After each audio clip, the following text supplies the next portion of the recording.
Welcome back to the channel. I'm Brian from Apex Auction Car Reconditioning. I was asked a question the other day and I thought I would turn it into a fun video. And it's going to be a video where we can turn it into a conversation down in the comment section. I was asked, with all my travels, going to car lots, auctions, private sales, I've been through some more cars than I would like to admit. What are maybe the top 10 most reliable vehicles?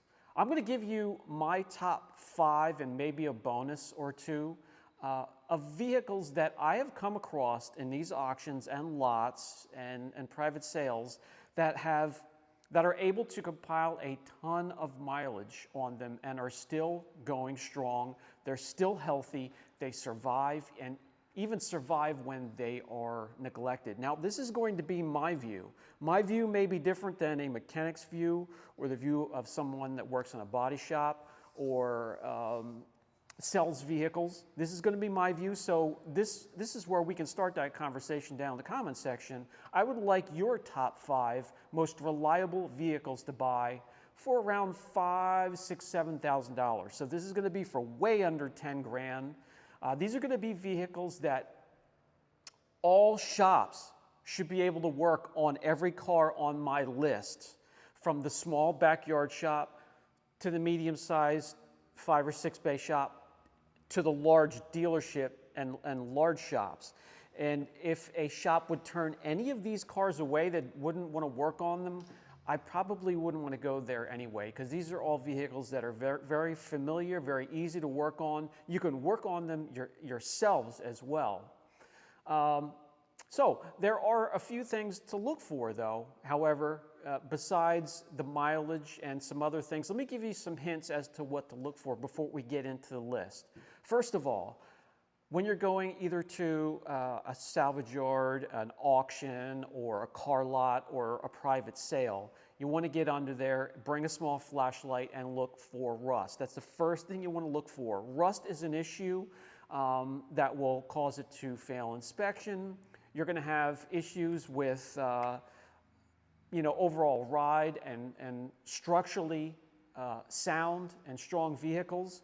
And rust can cause a lot of problems and turn a decent car into a piece of garbage quickly, especially a car that's up in the Northeast, here, where I am, Pennsylvania, Massachusetts, Rhode Island. The Northeast is really hard on cars because when there's inclement weather, guys, people do not want to wait at home. No patience whatsoever. They don't want to wait for the plows to clear the roads or open the roads if it gets too deep, but they don't know how to drive in the weather either. So it is required that a lot of salt and brine is laid down on the roadways and mixed in with sand and some other garbage. And this is really hard on vehicles and will cause them to rust. So if you find a car from the Northeast or around the seashore areas, you want to do some heavy investigation underneath, crawl under there, bring a mat with you when you're looking at cars, bring a light and look for rust. If you see rust and you can bring a screwdriver with and it pokes through, run like hell. I mean, it's going to save you a lot of headache, time, and money. Another thing to look for, leaks, guys. Get under there again with your light and bring a mat or maybe a blanket or something where you can roll on and get underneath the car the best you can. And look for oil leaks, antifreeze, where the vehicle is parked. Is it spotting the area that it's parked in? And if so, red flags. So you can also order pre-inspection checkups on vehicles if you go to auctions. Just about every auction has one. It is for a small fee, but that small fee may save you a lot of money because they'll go up there and it will be a certified mechanic will come out before the auction starts and look at the car for you and give you some information on a professional level. Another thing that's very important that you can look for is a vehicle that's been in accidents. So let me hop out of the chair here, take you over to a car, and I'll point out things to look for that will give you some indications if a car's been in a very hard accident, and then you can run like hell from that. So this is a new vehicle, and every once in a while we'll see a new vehicle, a newer vehicle that comes in that has these telltale signs. Pop the hood open first. Look at the bolts and the clips that hold the fenders on and a lot of the parts like the bumpers. And if you see they've been pried up, or if there's paint missing, or if there's a mark here without paint, because these things were put together and painted afterwards, that means that it's been shifted, it's been realigned, and it was probably in some sort of a collision. Another thing you can look for are tape marks and overspray and dust nibs and runs in this area. That will show you that there's been a respray, and if there's been a respray, well, it's probably been in either a minor fender bender or a major collision. Major collisions, guys. Look at these areas here. This is called the radiator support, and it's normally about 6 to 8, maybe sometimes even a foot back from the front of the bumper, and it runs across right in front of the engine. So it's a support system behind the bumper in front of the engine. And look at that and see if that has been buckled, or if there's paint chipping off of it because it's been twisted and bent and straightened out or hammered on. Harder hits are going to give you some indications going back through here where the fender bolts onto the body. And you can look at these areas here, and the shop manager agrees with me, right? Yeah, look for these. Buckles, and yes, yeah, areas where they've hit it with a hammer to smash it down and straighten it out. These are all areas that you can spot rather quickly if you know where to look. If you see areas like this on a vehicle, run like hell. All right, let's get to my list, and I do have some notes here that I've taken that I would like to relay to you. This is going to be a top 5 list with maybe a bonus or two. And these are vehicles that you could pile a ton of mileage on them and they will be reliable. They're affordable. They're affordable to work on. The parts and labor to work on them is not quite as bad as some vehicles out there. And more importantly, you can take these cars to just about any shop and they will not say, hey, I can't look at that or I can't work on that. They will not refuse it. If they do, questionable as to you should be going to that shop or not anyways. Let's start with number 1 for me. These cars aren't luxurious, they're not sporty, they get you from A to B, they're affordable, and I recommend them through my experience going to look at all of these vehicles. These are cars that I see with a ton of mileage. They've been beaten up, they're still out there surviving.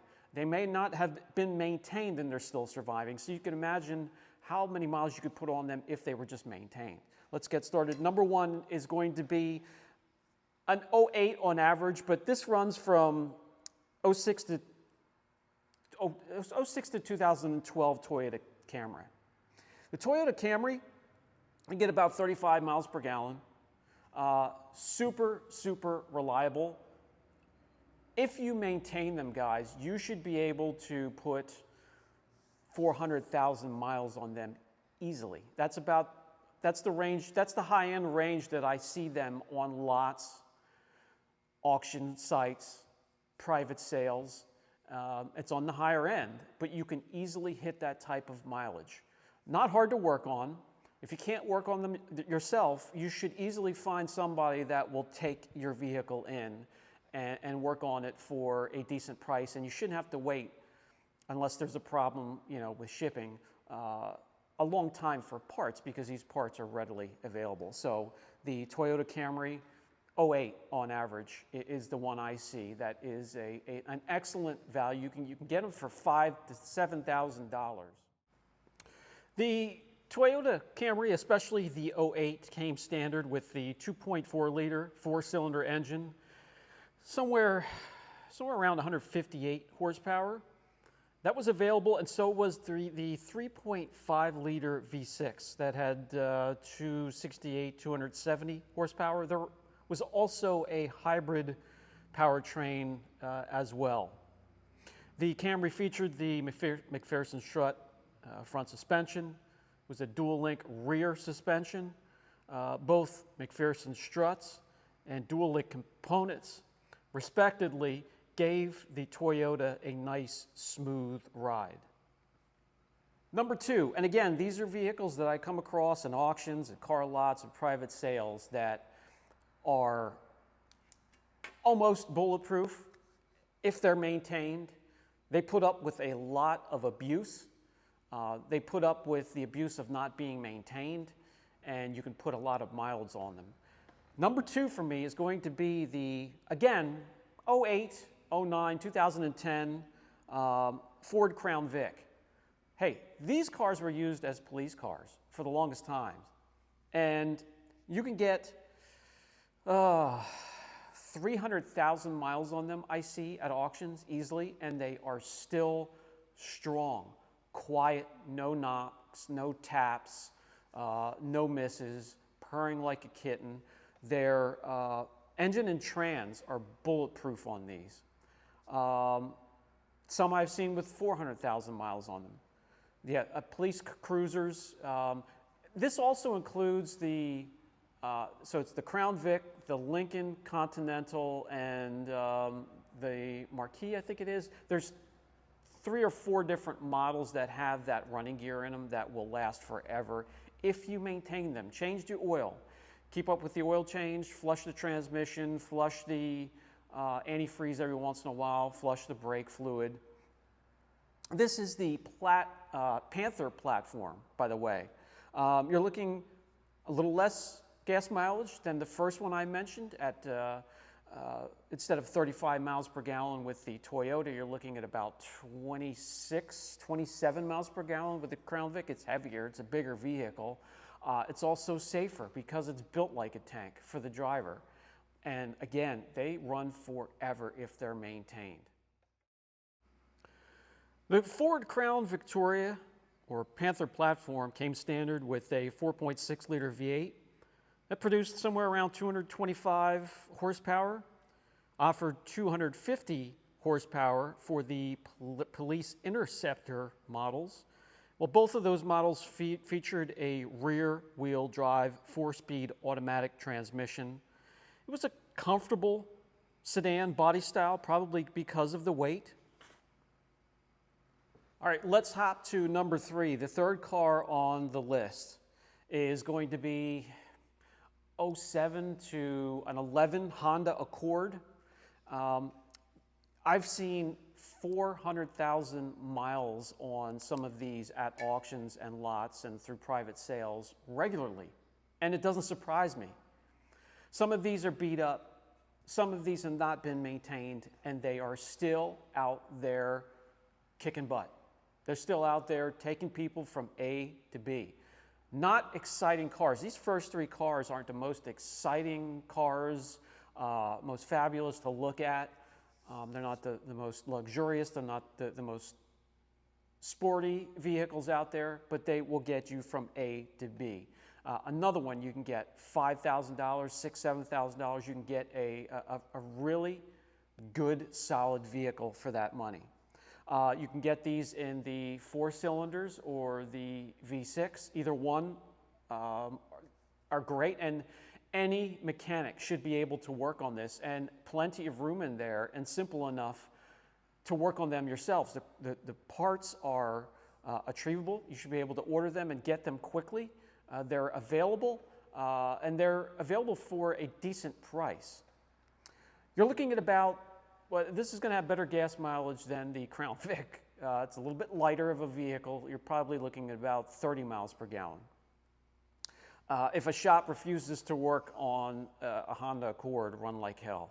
Everybody should be able to work on them, from a small backyard shop to a dealership. The Honda Accord had multiple engine options, and that included a 2.4 liter, that was a 4-cylinder, that had around 180 to 190 horsepower. They also had a 3.5 liter V6, somewhere around 268, 270 horsepower. That was either paired with a manual or 5-speed automatic transmission. Safety features included the 4-wheel anti-lock brake system and stability control.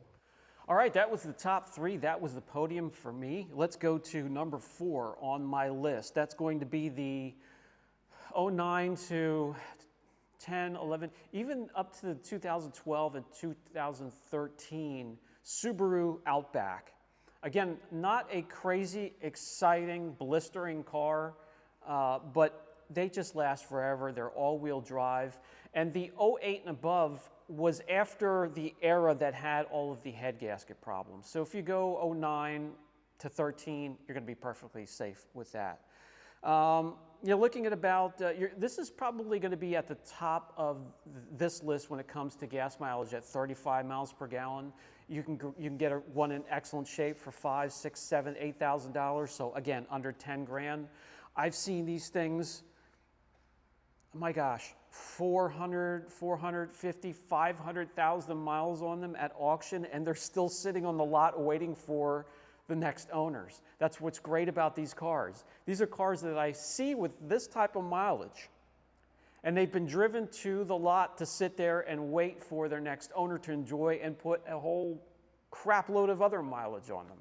These are great cars.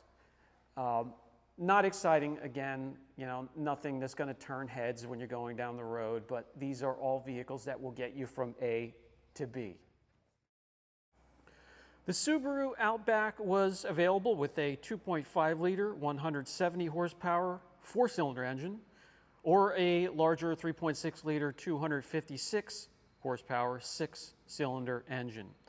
Both are all-wheel drive and offer fuel economy around 25 to 29 miles per gallon, especially for the 4-cylinder. The key features included spacious interior, which would have room for 5 passengers easily.